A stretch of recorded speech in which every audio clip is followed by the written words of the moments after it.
आप सुन रहे हैं हिंदी साहित्य की सर्वश्रेष्ठ कहानियाँ। आइए सुनते हैं मुंशी प्रेमचंद्र के द्वारा लिखी हुई कहानी देवी।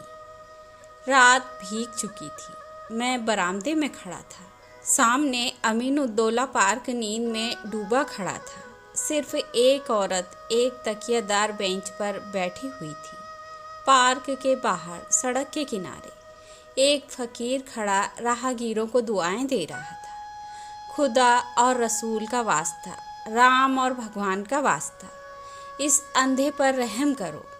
सड़क पर मोटरों और सवारियों का तांता बंद हो चुका था। इक्के दुक्के आदमी नजर आते थे।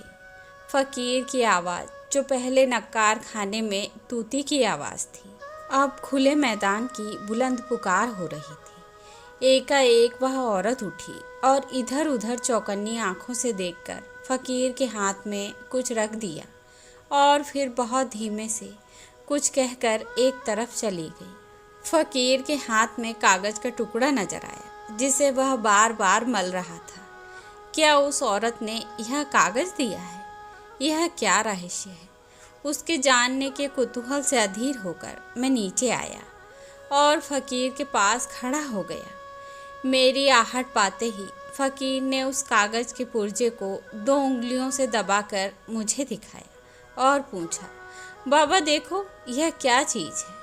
मैंने देखा, 10 रुपए का नोट था। बोला, 10 रुपए का नोट है, कहाँ पाया?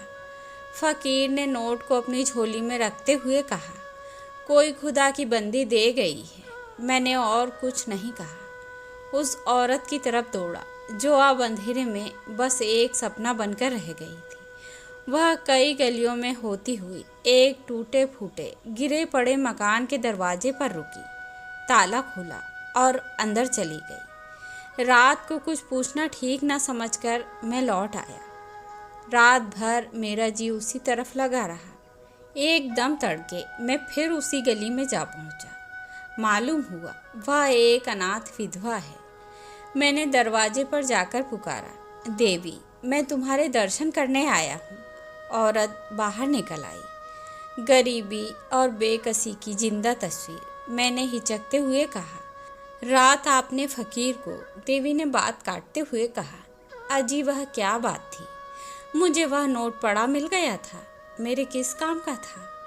मैंने उस देवी के कदमों पर सिर झुका दिया। तो यह थी मुंशी प्रेमचंद्र के द्वारा लिखी हुई कहानी देवी। आशा करती हूँ आप सभी को पसंद आएगी।